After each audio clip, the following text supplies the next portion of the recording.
Assalamualaikum warahmatullahi wabarakatuh. Selamat pagi anak-anak. Bagaimana kabarnya? Alhamdulillah kalian sehat semua.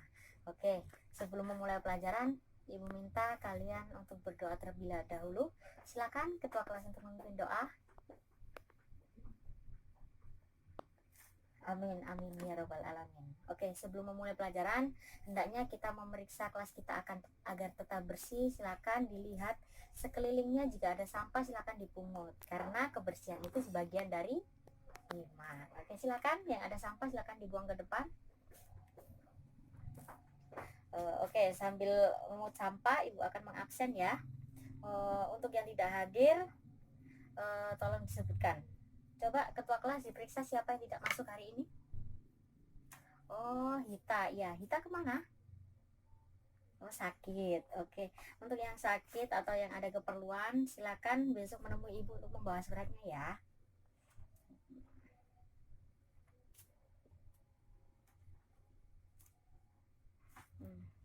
Baik.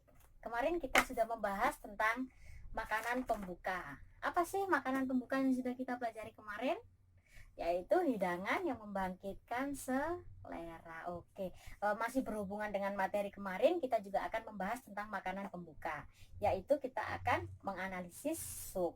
Oke, selanjutnya kompetensi dasar yang akan kita pelajari pada pagi hari ini, yaitu yang pertama ada menganalisis pengertian sup. Apa sih sup itu? Dan gimana sih cara menghidangkan sup itu? Bagaimana cara membuatnya gitu. Untuk yang kedua, fungsinya. Apa fungsi sup itu? Kemudian bahan apa saja yang digunakan untuk sup?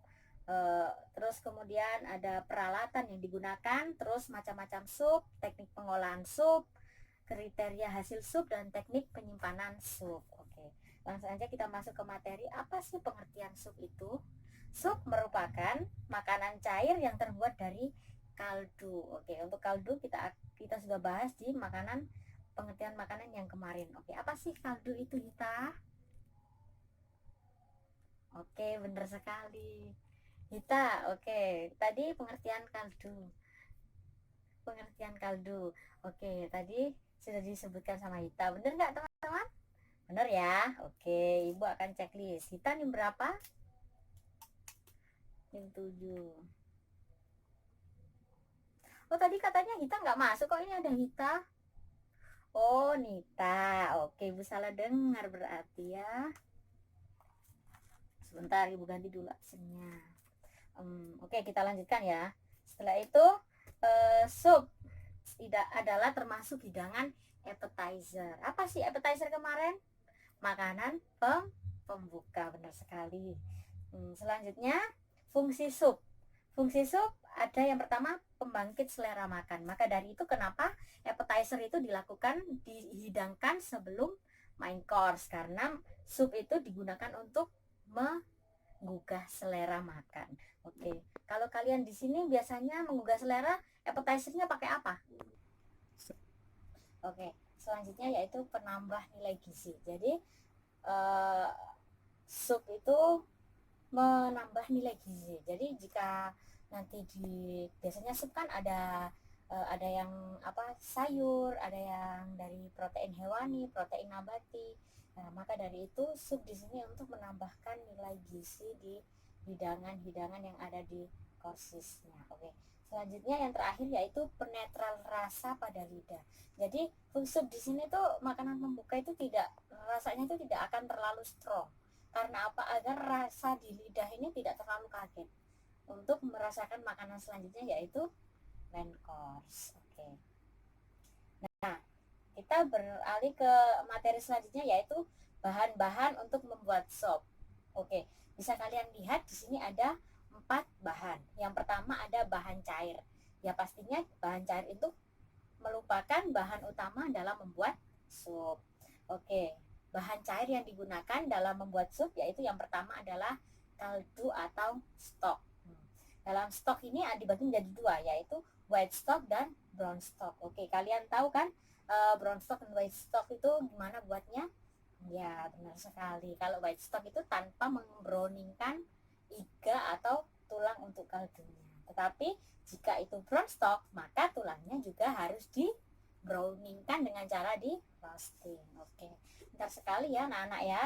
Selanjutnya bahan isian di sup ini bisa dari bahan nabati seperti sayuran, dan yang biasa kita gunakan sup itu isinya apa? Wortel, kemudian ada kentang, ada buncis, dan teman-teman lainnya. Oke, kemudian selain protein nabati, di situ juga ada protein hewani. Protein hewani dalam sup itu nggak hanya daging atau apa? Ya benar sekali. Jadi protein hewani yang bisa dimasukkan dalam sup ada daging sapi, daging unggas, ikan, dan seafood. Oke. Kemudian sup itu ada sup kental. Nah, maka dari itu dibutuhkan bahan pengental. Biasanya bahan pengental ini untuk membuat thick soup atau sup kental. Itu akan kita bahas di selanjutnya. Nah, bahan pengental itu bisa terdiri dari tepung yang contohnya apa? Tepung maizena, pinter. Biasanya itu maizena jamur air untuk mengentalkan sup. Selain dari tepung-tepungan, kita juga bisa menggunakan pure. Pure itu bisa dari pure sayuran. Contohnya biasanya kita menggunakan buah apa di pure untuk sup? Pinter. Labu. Oke, pure labu bisa digunakan untuk mengentalkan sup. Nah, kemudian ada susu, krim, atau telur. Itu juga bisa untuk mengentalkan sup. Oke, yang terakhir ada bahan pemberi rasa dan aroma. Seperti biasanya, pemberi rasa dan aroma itu apa yang paling sederhana dalam sup? Benar, ada lada dan apa? Dan rempah-rempah, pintar. Tetapi di dalam sup ini ada yang namanya bucket garni, marpoik, lada, garam, dan sebagainya. Nah, bucket garni dan marpoik ini digunakan untuk yang penting dalam membuat kaldu atau stok. Oke, pintar sekali. Ada yang ditanyakan sampai sini? Tidak ada. Oke, pintar sekali murid-murid saya. Oke, selanjutnya kita akan membahas tentang peralatan yang digunakan untuk membuat sup. Ya, seperti yang kita ketahui ada alat persiapan, alat pengolahan, dan alat penyajian. Alat persiapan yaitu yang pertama pasti yang kita butuhkan yaitu meja kerja, talenan, pisau pemotong, dan kita untuk menyaingi bahan-bahan yang akan digunakan untuk sup. Oke, selanjutnya ada alat pengolahan. Ya, yang pasti kita akan butuh apa? Kompor, dan yang tentunya untuk membuat brown stock kita juga akan membutuhkan oven untuk merosting tulangnya. Pintar sekali. Nah, selanjutnya untuk alat pengolahan yang lain ada apa aja? Ya, panci, stockpot, kemudian frying pan, saucepan, braise pan, dan yang lainnya. Nah, yang kemudian ada alat penyajian. Alat penyajian sup biasanya kita menggunakan sup cut and saucer, itu digunakan untuk tin soup ya. Kemudian kita juga bisa menggunakan sup bowl. Oke. Untuk yang selanjutnya macam-macam sup.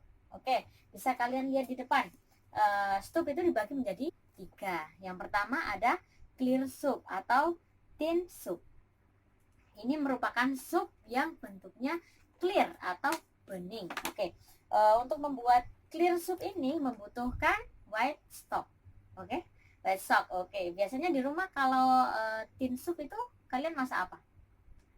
Oke, biasanya sup wortel kentang itu termasuk dalam tin soup. Oke, kenapa dikatakan tin soup? Karena bentuknya bening tanpa ada kaldu yang berwarna keruh. Oke. Kemudian ada thick soup. Oh, sebelum itu Ibu mau tanya, apa sih contohnya dari tin soup? Nah, tin soup itu biasanya disebut dengan konsum. Ada beberapa banyak konsum. Konsum itu ada konsum sulien, konsum jardinier, dan itu sulien jardinier itu termasuk dalam potongan dari isian sup. Oke. Nah, yang kedua ada thick soup atau pottage rice atau sup kental. Oke. Sup kental ini menggunakan clear soup dikentalkan dengan bahan pengental. Nah, selain menggunakan white stock, kita juga bisa menggunakan brown stock untuk membuat thick soup atau sup kental. Nah, Sup kental ini ada dua, ada yang tidak disaring atau unpaste sup, kekentalannya dapat dari bahan isi yang ditambahkan, misalnya pottage and broth. Oke. Nah, yang kedua ada disaring atau paste. Oke, misalnya ada pure, cream, velot, biskuit, brown soup. Nah, biasanya yang paling terkenal itu dari thick soup ini, yang paling disukai orang-orang itu apa? Brown biskuit, yaitu sup kental yang dari udang. Nah, itu rasanya sangat enak sekali. Nah, yang ketiga ada special soup. Sup spesial ini merupakan sup yang terbuat dari bahan khusus atau istimewa yang pengolahannya juga khusus dan istimewa juga. Contohnya ada Gouda, cold soup, soup made from fruit and wine soup. Nah, kalian bisa cari sendiri nanti, bisa browsing apa sih, gimana sih gambarnya dari special soup itu. Kemudian yang selanjutnya ada teknik pengolahan sup. Nah, pengolahan sup ini untuk menghasilkan sup yang baik, kita harus pada waktu pembuatan kaldu benar prosesnya sehingga menghasilkan sup yang baik. Jadi kunci dari pembuatan sup agar baik itu terdapat pada pembuatan kaldu. Karena apa? Kaldu merupakan bahan utama dalam membuat sup. Oke. Nah, kemudian menyiapkan kaldu sesuai dengan sup yang akan dibuat. Jadi jangan salah, apabila kita akan membuat konsum, masa kita membuat dengan brown stock, benar apa tidak? Tidak. Maka jika kita membuat konsum, yang harus kita buat adalah white stock. Oke. Kemudian dalam membuat sup yang jernih, perlu diperhatikan adalah kaldu harus jernih, mempunyai aroma rasa yang tinggi, dan waktu masak tidak boleh diaduk. Nah, itu kesulitannya dalam membuat clear soup. Karena apa? Tulang yang harus kita gunakan harus benar-benar bersih dari lemak. Karena jika tidak seperti itu, maka sup itu akan menjadi keruh. Apalagi jika saat pembuatannya diaduk, maka isiannya atau maypoik bagian garninya yang ada di itu akan mengeluarkan kotoran. Itu yang membuat sup tidak akan jernih. Nah, yang terakhir kriteria hasil sup. Nah, kriteria hasil sup itu sendiri-sendiri ya. Sup cair kriterianya sendiri dan sup kental kriterianya sendiri. Yang pertama sup cair. Sup itu harus benar-benar jernih. Ingat ya, jika sup cair atau tin sup, clear sup itu harus benar-benar jernih, tidak boleh keruh. Nah, yang kedua tadi sudah Ibu jelaskan tadi di awal bahwa sup clear soup itu tidak boleh berlemak. Maka dari itu apa? Dalam pembersihan tulangnya harus benar-benar bersih. Oke. Nah, kaya segi aroma, rasa dan penampilan. Kemudian temperatur juga harus sesuai dengan jenis sup. Bisa dipahami? Oke. Kemudian ada sup kental. Sup kental ini harus tetap bisa dituang dalam keadaan dingin ataupun dalam keadaan panas. Nah, itu yang harus diperhatikan. Penampakan sup transparan, tidak berbutir atau bergumpal. Jadi harus benar-benar cair. Oke. Yang terakhir yaitu teknik penyimpanan sup.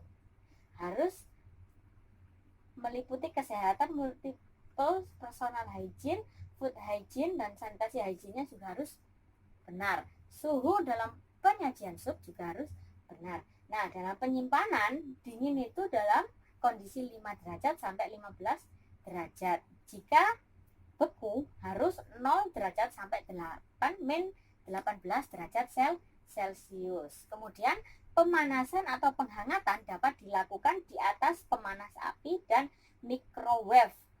Jangan mencampur sup lama dengan yang baru. Kenapa? Jika kita takutkan ya, jika ada sup lama kita campurkan dengan yang baru, kita kan nggak tahu. Apalagi kita tidak bisa mengicip sup yang lama ini masih enak atau tidak. Jika kita campurkan, maka sup yang baru akan terkontaminasi dengan sup yang lama dan sudah tidak layak untuk dikonsumsi ya. Itu tadi materi yang Ibu sampaikan, semoga bisa kalian pahami. Oke, untuk tugas selanjutnya silakan kalian membentuk kelompok. Ibu minta kelompoknya satu kelompok isi 7 orang. Oke. Setelah berkelompok, kalian bagi dari 8 kompetensi dasar tadi harus memegang satu kemampuan ahli dari 8 itu tadi. Sudah? Silakan kalian berkumpul kelompok ahli, yaitu dengan yang mendapatkan KD 3.1.1 harus berkumpul dengan KD tersebut. Jadi yang mendapatkan bagian pengertian dari sub berkumpul dengan pengertian sub, yang fungsi sub dengan fungsi sub, dan begitu seterusnya. Sudah? Oke, selanjutnya silakan kalian buka LKPD yang sudah Ibu berikan kemarin, silakan dikerjakan. Nah, harus kalian pahami ya dalam kelompok ahli. Nanti kalau sudah, kalian kembali ke kelompok asal. Silakan kalian presentasikan hasil dari diskusi dari kelompok ahli sampai jelas. Jika itu sudah selesai semua, silakan presentasi satu kelompok maju ke depan untuk menyampaikan hasil yang sudah didapat dari diskusi tadi. Nah, untuk kelompok terbaik akan Ibu beri reward. Oke, siap? Silakan dilakukan. Ya, silakan kelompok 1 maju untuk menyampaikan pendapatnya dalam diskusi tadi. Bagaimana? Sudah paham semuanya? Ada yang berbeda pendapat dengan kelompok 1? Oke, sama. Oke. Untuk pembelajaran kali ini kita simpulkan ya. Jadi sub itu dibagi menjadi 3, yaitu sub kental, sub cair, dan spesial sub. Ada beberapa kriteria yang harus kita pahami, bagaimana penanganan sub, bagaimana pengolahan sub, bahan apa saja yang dibutuhkan, alat apa saja yang dibutuhkan, kemudian bagaimana penyimpanan sub agar terjaga dari hal-hal yang membuat sub itu rusak. Oke, semoga pembelajaran pada kali ini bermanfaat. Jika ada salah, Ibu mohon maaf. Silakan kalian membuat perencanaan untuk praktek minggu depan ya. Kelompoknya sesuai ini tadi. Kalian nanti saya bagikan tugasnya lewat WA Group. Oke, terima kasih. Sekian pembelajaran pada hari ini. Semoga kalian semua dilindungi sampai rumah. Kita berdoa bersama-sama agar selamat semuanya. Berdoa mulai. Selesai. Oke. Sampai jumpa anak-anak. Wassalamualaikum warahmatullahi wabarakatuh.